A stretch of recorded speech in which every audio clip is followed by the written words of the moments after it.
Good morning students. जैसा कि हमारा जो विषय चल रहा है कृति का भाग 2 से अध्याय नंबर 3 साना साना हाथ जोड़ी, इसी विषय का जो शेष भाग रहता है उसी पर आज हम चर्चा परिचर्चा करेंगे। तो शुरू करते हैं। पेज नंबर 23 निकाल लीजिए।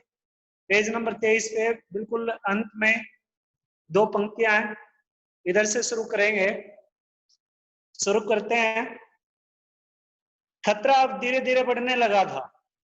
रास्ते और भी संकरे होते जा रहे थे। संकरे क्या होता है? जटिल, कठिन। कई बार लगता जैसे रास्तों को इंच टेप से नाप कर एक जीप जितना ही चौड़ा बनाया गया है कि जरा भी संतुलन बिगड़े, इंच भर भी जीप इधर उधर खिसके तो हम सीधे घाटियों में। इन रास्तों पर जगह जगह लिखी चेतावनियां भी हमें खतरों के प्रति सजग करती रही थी, सजग कर रही थी। सजग होता है सचेत करना, सावधान करना, एक्टिव करना। सामने लिखा था धीरे चलाएं, घर में बच्चे आपका इंतजार कर रहे हैं। यानी कि ये चेतावनी के तौर पर ये पंक्तियां लिखी हुई थी कि आप गाड़ी को यहाँ पर धीरे चलाएं, क्योंकि जो रास्ते थे वो बड़े टेढ़े मेढ़े रास्ते थे। वहां पर बहुत ही वो जो रास्ते थे वो बहुत ज्यादा खतरनाक रास्ते थे। थोड़ा और आगे बढ़े कि फिर एक चेतावनी, वी केयर मैन ईटर आराम, पर हमें नरभक्षी जानवर नहीं, पर हमें नरभक्षी जानवर नहीं। नरभक्षी क्या होता है? जो इंसानों को खाने वाले जानवर। दूध देने वाले याक दिखे, काले काले ढेर सारे याक, पहाड़ों पर गिरती बर्फ से प्राकृतिक ढंग से रक्षा करने वाले घने घने बालों वाले याक। सूरज ढलने लगा था। हमने देखा कुछ पहाड़ी औरतें गायों को चराकर वापस लौट रही थी। कुछ के सिर पर लकड़ियों के भारी भरकम गट्ठर थे। ऊपर आसमान फिर धुंध और बादलों से घिरा हुआ था। उतरती संध्या में जीप अब चाय के बागानों से गुजर रही थी। फिर एक दृश्य ने मुझे खींचा। नीचे चाय के हरे भरे बागानों में कई युवतियां बोकू पहने। बोकू क्या होता है? वहां के सिक्किम के में जो कपड़े पहने जाते हैं ना, सिक्किमी परिधान, सिक्किमी वस्त्र जो कपड़े होते हैं उनको बोलते हैं। यहाँ देखिए वहां पर वहां का जो पहनावा होता है उसको बोकू बोलते हैं, औरतों के लिए जो पहनावा है। बोकू पहने चाय की पत्तियां तोड़ रही थी। नदी की तरह उफान लेता उनका यौवन और श्रम से दमकता गुलाबी चेहरा। एक युवती ने चटक लाल रंग का बोकू पहन रखा। यानी कि वो जो युवतियां थी वहां की, वो क्या कर रही थी? मेहनत कर रही थी। यानी कि मेहनत से अभिप्राय है कि वो चाय की पत्तियां तोड़ रही थी। और वो बिल्कुल जिस तरह से नदी में उफान आता है वैसे ही उनके अंदर, उन युवतियों के अंदर, उन लड़कियों के अंदर जवानी थी, उनके अंदर यौवन था। और वो इतनी कड़ी धूप में मेहनत कर रही थी कि उनका जो चेहरा था वो गुलाब की तरह प्रतीत हो रहा था। जैसे गुलाब का रंग होता है ऐसा प्रतीत हो रहा था। यानी कि धूप में उनका चेहरा कैसा हो रहा था? गुलाबी चेहरा दिखाई दे रहा था। आगे चलिए। सघन हरियाली के बीच चटक लाल रंग डूबते सूरज की सरणी और सात्विक आभा में कुछ इस कदर इंद्रधनुषी छटा बिखेर रहा। सात्विक क्या होता है? सात्विक होता है पवित्र। और आभा क्या होती है? आभा होती है चमक।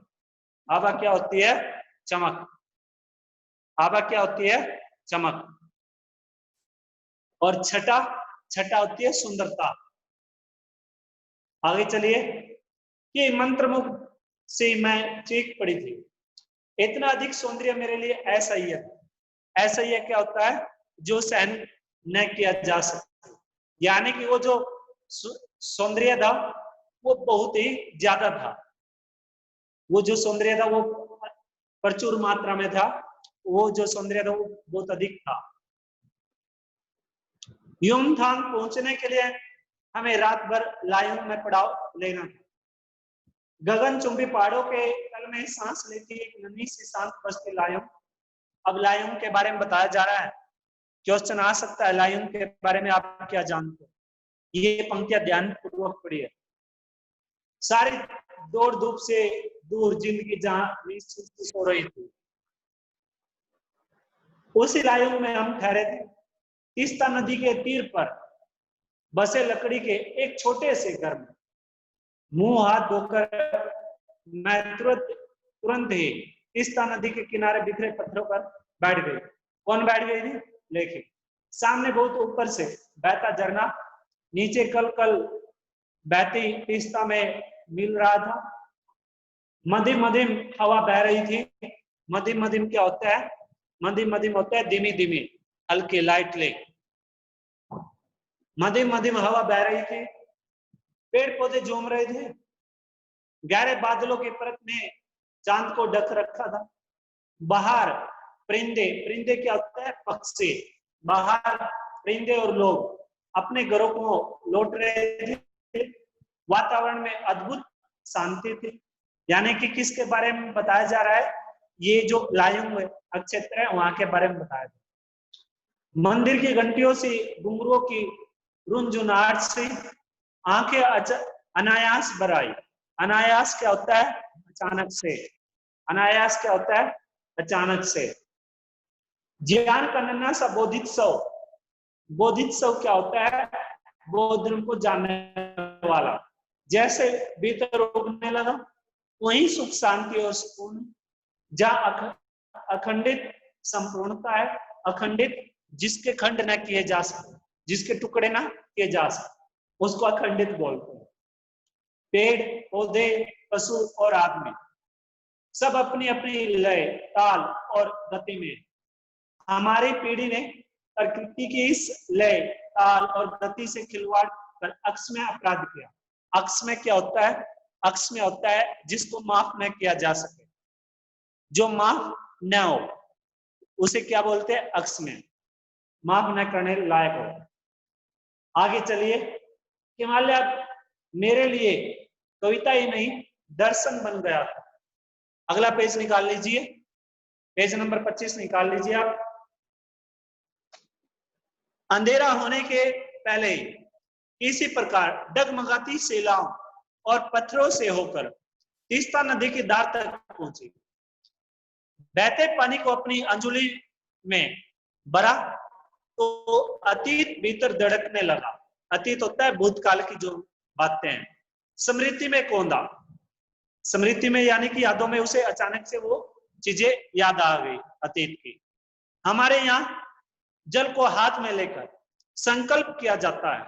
संकल्प से अभिप्राय निश्चय से, और यहाँ संकल्प से अभिप्राय लोक कल्याण की कामना से, लोगों की भलाई के लिए जो संकल्प लिया जाता है। क्या संकल्प करूं? पर मैं संकल्प की स्थिति में नहीं थी। भीतर थी एक प्रार्थना, एक कमजोर व्यक्ति की प्रार्थना। भीतर का सारा हलाहल, हलाहल क्या होता है? हलाहल होता है जहर। क्या होता है? जहर।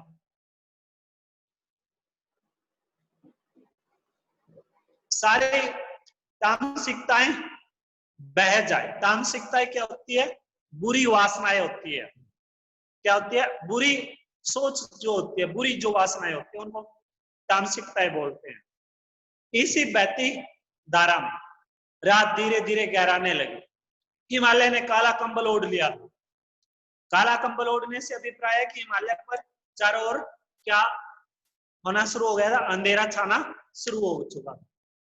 जितेन ने लकड़ी के बने खिलौने से उस छोटे से गेस्ट हाउस में गाने की तेज धुन पर जब अपने संगी साथियों के साथ नाचना शुरू किया, तो देखते देखते एक आदिम रात्रि की महक से परियों की कहानी सी मोह वह रात महक उठी। मस्ती और मादकता का ऐसा संक्रमण। संक्रमण क्या होता है? संक्रमण होता है मिलन, मिलना, संयोग। ऐसा संक्रमण हुआ कि एक एक कर हम सभी सैलानी गोल गोल घेरा बनाकर नाचने लगे, गोल गोल घेरा बनाकर नाचने लगे। मेरी 50 वर्षीय सहेली मणि ने, अब उसके साथ जो उसकी सहेली थी उसकी उम्र कितनी थी? 50 साल की। अंडरलाइन कीजिए ये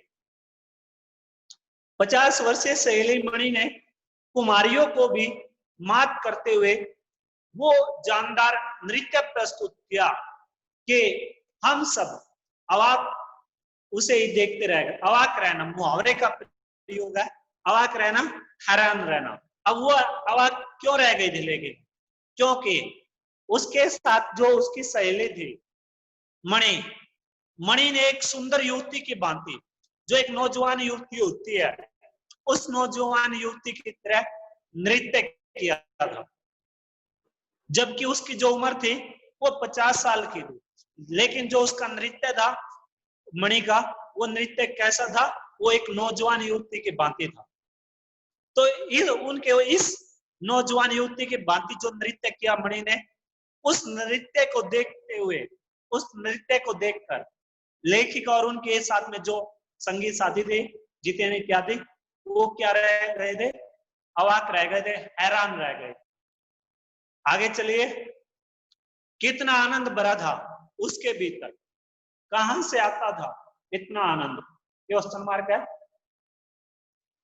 बताऊंगा आपको ये सभी बातें। लायों की सुबह बेहद शांत और सुरम्य, तीस्ता नदी के शांत धारा के समाने कलकल कर बहती हुई। अधिकतर लोगों की जीविका का साधन पहाड़ी आलू। अब ये पंक्ति अंडरलाइन कर लीजिएगा कि लायों में जो लोगों की जीविका का साधन क्या था। ये सवाल किया जा सकता है आपसे एग्जाम में, परीक्षा में आपसे पूछा जा सकता है कि लायों में लोग, वहां के लायों के लोगों की जीविका का साधन क्या था? तो आप ये पंक्तियां बताओगे। अधिकतर लोगों की जीविका का साधन पहाड़ी आलू, धान की खेती और दारू का व्यापार। सुबह में अकेले ही टहलने निकल गई थी। मैंने उम्मीद की थी कि यहाँ मुझे बर्फ मिलेगी, पर अप्रैल के शुरुआती महीने में यहाँ बर्फ का एक कतरा भी नहीं था। यद्यपि हम सी लेवल, लेवल क्या होता है?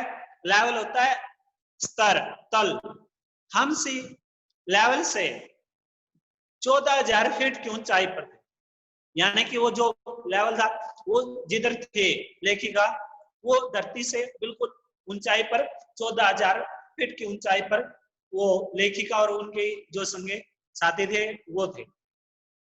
मैं बर्फ देखने के लिए बेचैन थी। हम मैदानों में आए। लोगों के लिए बर्फ से ढके पहाड़ किसी जन्नत से कम नहीं होते। जन्नत क्या होता है? स्वर्ग, जहां सुख की प्राप्ति होती है। आगे चलिए, वहीं पर घूमते हुए एक सिक्किमी नवयुवक ने मुझे बताया, प्रदूषण के चलते स्नोफॉल लगातार कम होती जा रही है, पर यदि मैं कटाऊ चली जाऊं तो मुझे वहां सर्दियां बर्फ मिल जाएगी। कटाऊ यानी भारत का स्विट्जरलैंड। अब यहाँ पर दो क्वेश्चन है, एक है स्नोफॉल से संबंधित, और दोनों के दोनों क्या है? बहुत ही महत्वपूर्ण क्वेश्चन बनते हैं। पहला जो क्वेश्चन बनेगा वो क्या बनेगा? पहला जो सवाल है कि प्रदूषण, ठीक है सर। तो इन पंक्तियों में दो सवाल बनते हैं। पहला जो सवाल बनेगा, प्रदूषण के कारण स्नोफॉल में कमी का जिक्र किया गया है, प्रदूषण के और कौन कौन से दुष्परिणाम सामने आते हैं। अब इसका जवाब जान लीजिए आप। इसका जो जवाब है क्या बनेगा कि जो लेखिका है, लेखिका को एक उम्मीद है कि उसे लायों में बर्फ देखने को मिल जाएगी, लेकिन एक सिक्किमी युवक ने बताया, उसको एक सिक्किमी युवक ने बताया था कि प्रदूषण के कारण स्नोफॉल कम हो गया है, अतः उन्हें 500 मीटर ऊपर कटाव में भी बर्फ देखने को मिल सकेगी। और प्रदूषण के कारण पर्यावरण में अनेक बदलाव देखने को मिल रहे हैं। स्नोफॉल की कमी के कारण नदियों में जल प्रवाह की जो मात्रा है, यानी कि नदियों में जो जल का बहना है, वो भी कम हो गया है। और इस तरह से परिणाम स्वरूप पीने योग्य जल की कमी लोगों के समक्ष आ रही है। प्रदूषण के कारण वायु जो है वो प्रदूषित हो रही है। महानगरों में सांस लेने में भी दिक्कत आती है, परेशानी आती है और लोगों को ताजा हवा नहीं मिल पाती। सांस संबंधी जो रोग है, सांस संबंधी जो रोग है वो एक भयंकर रोग बनता जा रहा है। लोगों को कैंसर हो रही है और बीमारियां, लोगों के अंदर बीमारियां बढ़ रही हैं। इस तरह से जो ये प्रदूषण से संबंधित जो सवाल है, ये जो लेखिका ने इसमें बताया है कि प्रदूषण के कारण स्नोफॉल में कमी का जिक्र किया गया है और प्रदूषण के अनेक दुष्परिणाम जो सामने आ रहे हैं, वो अनेक दुष्परिणाम यही है कि लोगों को सांस लेने में दिक्कत आती है, कैंसर इत्यादि जो रोग है वो हो रहे हैं और अन्य जो बीमारियां हैं वो दिन प्रतिदिन बढ़ती जा रही है। नदियों में जो पानी है वो पानी पीने लायक नहीं है, वो जो जल है वो क्या है, वो दूषित जल बनता जा रहा है दिन प्रतिदिन। देखते भी होंगे आप आसपास में क्या हो रहा है, फैक्ट्रियों से जो गंदा पानी निकलता है वो या तो नदियों में छोड़ देते हैं या नदी नालों में उसको छोड़ देते हैं और आगे जब भी ये जिधर भी ये जल जाता है नदी का, वहां पर अगर कुछ क्षेत्र ऐसे होते हैं जो बिल्कुल ही नदी नालों के जल पर ही निर्भर होते हैं। वहां के जो जीव जंतु है, वहां के जो आदिवासी जो आदमी है, जो वहां के निवासी है, वो सभी के सभी किस पर निर्भर होते हैं, नदियों और नालों के जल पर। तो इस तरह से वो जैसे ही इस दूषित जल को पिएंगे तो वो क्या होंगे, बीमारियां तो उत्पन्न होंगी उनके अंदर। तो यही इसके दुष्परिणाम है। दूसरा जो इस में जो प्रकृति ने ये जो है, दूसरा जो क्वेश्चन है, कटाव यानी कि भारत का स्विट्जरलैंड, कटाव यानी कि भारत का स्विट्जरलैंड। इस कथन पर लेखिका की जो उसके साथ वो थी सहयात्री यानी कि मणि थी, जो उसकी सहेली थी, मणि ने क्या आपत्ति व्यक्त की, अभी आएगा, ये भी आगे पढ़ेंगे हम, मणि ने क्या आपत्ति व्यक्त की। अब ये थोड़ा सा जान लीजिए, बाकी हम इसमें पढ़ेंगे। कटाव सिक्किम का एक अनजान सा और बहुत ही खूबसूरत स्थान है। कटाव जो है सिक्किम का एक अनजान और बहुत ही खूबसूरत स्थान है। और जितेन ने बताया कि कटाव भारत का स्विट्जरलैंड है। और लेखिका की जो सहयात्री है यानी कि मणि, उसने इस पर आपत्ति व्यक्त की। क्यों आपत्ति व्यक्त की? क्योंकि जो मणि है, मणि स्विट्जरलैंड घूम चुकी है, मणि उस जगह पर घूम चुकी है और उसने जितेन की बात का प्रतिवाद करते हुए कहा है कि एक तो स्विट्जरलैंड इतनी ऊंचाई पर नहीं है, दूसरे वह इतना खूबसूरत भी नहीं है जितना कि कटाव। यानी कि उसके जो लेखिका की जो सहेली है, लेखिका की सहेली भी उस अद्भुत दृश्य से बहुत ही खुश है। ये अर्थ है इन पंक्तियों का। आगे जान लीजिए, आप आगे पढ़िए, चलिए। कटाव जो कि अभी तक टूरिस्ट स्पॉट नहीं बनने के कारण सुर्खियों में नहीं आया था और अपने प्राकृतिक स्वरूप में था। कटाव जो लायोंग से 500 फीट ऊंचाई पर था, करीब 2 घंटे का सफर था। वह नवयुवक मुझसे बतिया रहा था। अब अगर पेपर में या परीक्षा में आपसे यह पूछा जाए कटाव के बारे में आप क्या जानते हो, या फिर भारत का स्विट्जरलैंड किस क्षेत्र को कहा जाता है, तो आप ये जो पंक्तियां है ना कटाव से संबंधित कि 500 फीट की ऊंचाई पर था, वहां का जो प्राकृतिक सौंदर्य था अभी तक वो सुर्खियों में नहीं आया था, ये सभी कुछ बातें आप उसके जवाब में लिखोगे। समझ आई बात? चलिए आगे। वह नवयुवक मुझसे बतिया रहा था, बतियाना यानी कि बातें करना, और उसकी घरवाली अपने छोटे से लकड़ी के घर के बाहर हमें उत्सुकता पूर्वक देख रही थी कि तभी गाय ने आकर बाहर थैले में रखा उसका महुआ गुड़ुप कर लिया था। गुड़ुप करना, खा लेना, निगल जाना। मीठी झिड़कियां देकर उसने गाय को भगा दिया। उम्मीद, आवेश और उत्तेजना के साथ अब हमारा सफर कटाव की ओर। कटाव का रास्ता और खतरनाक, और उस पर धुंध और बारिश। ये आपकी किताब में जो है ना, ये गलत लिखा हुआ है, एक लिखा हुआ है, इसको और कर ले पेंसिल के साथ। और उस पर धुंध और बारिश। जीते लगभग अंदाज से गाड़ी, अगला पेज निकाल लीजिए, पेज नंबर 26 निकाल लीजिए। अंदाज से गाड़ी चला रहा था। पहाड़, पेड़, आकाश, घाटियां, सब पर बादलों की परत, सब कुछ बादल में। बादलों को चीरकर निकलती है हमारी जीप। खतरनाक रास्तों के एहसास ने हमें मौन कर दिया। यानी कि जो कटाव था वो इतनी ऊंचाई पर था कि वहां से जो बादल थे वो बिल्कुल ही नजदीक प्रतीत हो रहे थे। समझ आई बात? चलिए आगे। और उस पर बारिश, एक चूक और सब खल्लास। सब खल्लास यानी कि थोड़ी सी भी लापरवाही उन्होंने बरती तो सीधे ऊंचाई से नीचे खाड़ी में, सीधे नीचे की ओर, और बिल्कुल फिर ऊपर सीधे परमपिता परमात्मा के चरणों में। यानी कि वो मृत्यु को प्राप्त हो जाते, दुर्घटना घट जाती है उनके साथ अगर थोड़ी सी भी उन्होंने गाड़ी चलाते हुए लापरवाही बरती। एक चूक और सब खल्लास। सांस रोके हम धुंध और फिसलन बड़े रास्ते पर संभल संभल कर आगे बढ़ती जीप को देख रहे। हमारी सांस लेने की आवाजों के सिवाय आसपास जीवन का कोई पता नहीं। फिर नजर पड़ी बड़े बड़े शब्दों में लिखी एक चेतावनी पर। If you are married, divorce paid.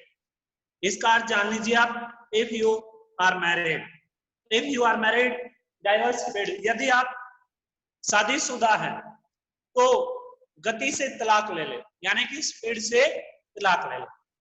इसका अर्थ है यही। आगे चलिए, थोड़ी दूर आगे बढ़े कि फिर एक चेतावनी। दुर्घटना से देर भली, सावधानी से मौत टली। ये इस प्रकार की जो चेतावनियां हैं, जटिल से जटिल रास्तों पे और साधारण से साधारण रास्तों पर भी आपको देखने को मिलती है।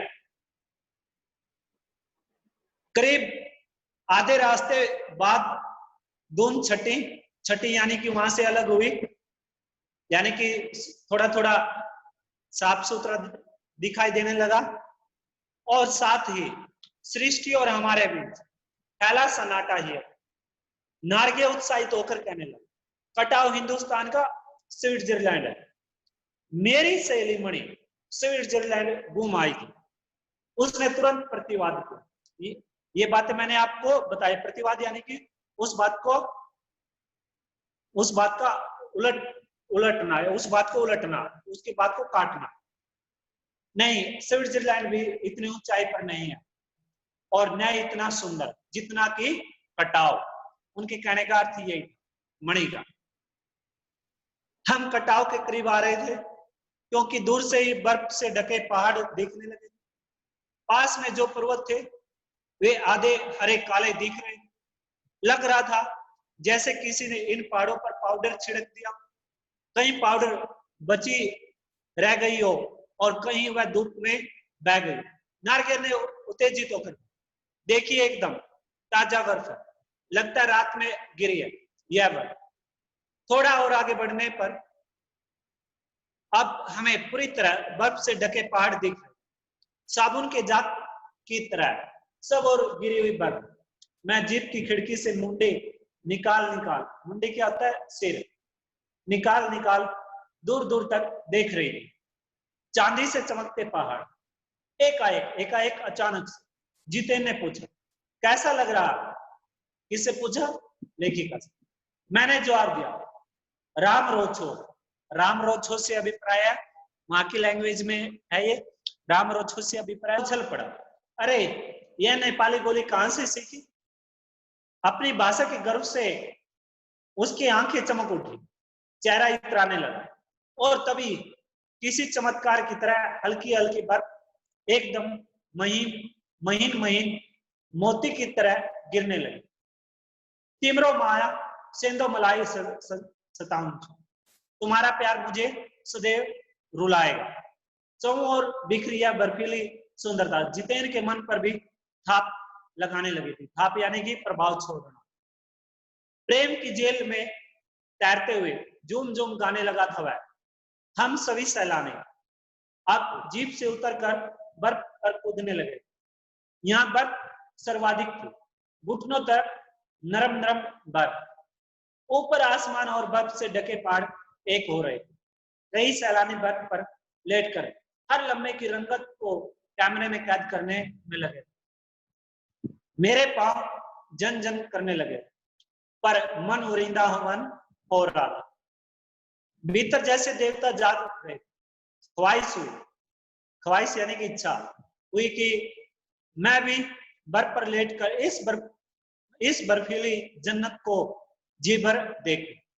पर मेरे पास बर्फ पर पहनने वाले लंबे लंबे जूते नहीं थे। मैंने चाहा कि किराए पर ले लूं, पर कटाओ, यूमथांग और जांगू लेक की तरह टूरिस्ट स्पॉट नहीं था। टूरिस्ट स्पॉट क्या होता है? भ्रमण स्थल। इस कारण यहाँ जांगू की तरह दुनिया भर की तो क्या एक भी दुकान नहीं थी। खैर, धनाधन फोटो, धनाधन यानी कि लगातार फोटो खिंचवाने की बजाय मैं उस सारे परिदृश्य क्या होता है? बहुत ही सुंदर दृश्य। परिकार होता है, परिउपसर्ग होता है और दृश्य मूल शब्द है। वो अपने भीतर लगातार खींच रही थी, जिससे महानगर के डार्क रूम में इसे फिर देख सकूं। संपूर्णता के उन अक्षणों में यह सेकंड मुझे मेरे आध्यात्मिक अतीत से जोड़ रहे थे। शायद ऐसे ही विभोर कर देने वाली दिव्यता।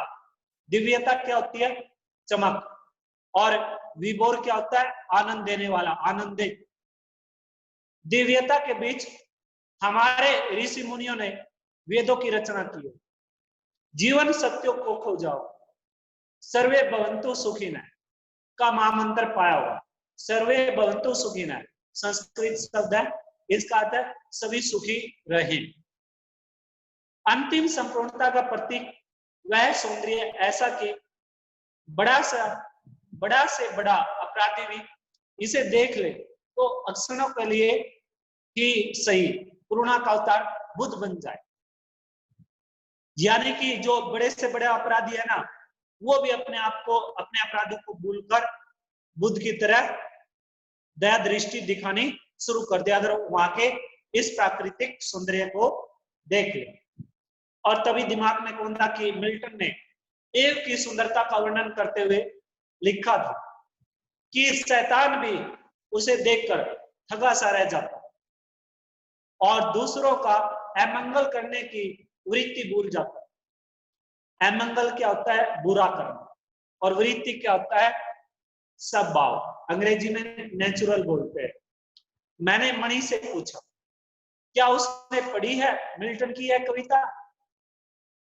पर मणि उस समय किसी दूसरे ही सवाल से जूझ रही। वह एकाएक दार्शनिकों की तरह, दार्शनिक को कौन होते हैं? अंग्रेजी में फिलोसफर बोलते हैं, की तरह कहने लगे, ये हिमशिखर जल स्तंभ है पूरे एशिया पे। देखो प्रकृति किस नायाब ढंग से सारा इंतजाम करती है। नायाब क्या होता है? नायाब होता है जो बहुत अच्छा हो। नायाब का अर्थ क्या होता है? उर्दू शब्द है जो बहुत अच्छा हो। सर्दियों में बर्फ के रूप में जल संग्रह कर लेती है। जल संग्रह करना यानी कि जल को एकत्रित करना, क्वेश्चन बनेगा ये। और गर्मियों में पानी के लिए जब त्राई त्राई मचती है तो ये बर्फ सिलाए पिघल पिघल जलधारा बन हमारे सूखे कंठों को तरावट पहुंचाती है। तरावट क्या होता है? ठंडक, नमी पहुंचाती है। कितनी अद्भुत व्यवस्था है जल संचय। ये क्वेश्चन बनेगा जल संचय से संबंधित। ये क्वेश्चन बहुत इंपॉर्टेंट है कि क्या क्वेश्चन बनेगा ये जान लीजिए। ये इस तरह से सवाल बन सकता है कि प्रकृति ने जल संचय की व्यवस्था किस प्रकार की है। थोड़ा सा जान लीजिए, उसके बाद आपसे सवाल जानेंगे। प्रकृति ने जल संचय की व्यवस्था बड़े अद्भुत तरीके से की है, क्योंकि प्रकृति सर्दियों में पर्वत शिखरों पर बर्फ के रूप में गिरकर जल को एकत्रित करती है, और फिर ये क्या करते हैं, हिम पर्वत शिखर एक प्रकार के जल स्तंभ होते हैं, और जो गर्मियों में जलधारा बनकर करोड़ों कंठों की प्यासों को बुझाते हैं। नदियों के रूप में बहती हुई ये जलधारा अपने किनारे बसे नगर गांव में जल संसाधन के रूप में तथा नहरों के द्वारा एक विस्तृत क्षेत्र में ये क्या काम करती है, सिंचाई का काम करती है, और अंततः सागर में जाकर मिल जाती है, और सागर से जल वाष्प बादल के रूप में फिर ये उड़ते हैं, और मैदानी क्षेत्रों में वर्षा या पर्वतीय क्षेत्रों में बर्फ के रूप में बरसते हैं। इस प्रकार के जल चक्र द्वारा प्रकृति ने जल संचय की व्यवस्था बड़े अद्भुत ढंग से की है, ये अर्थ है। अब आप में से कोई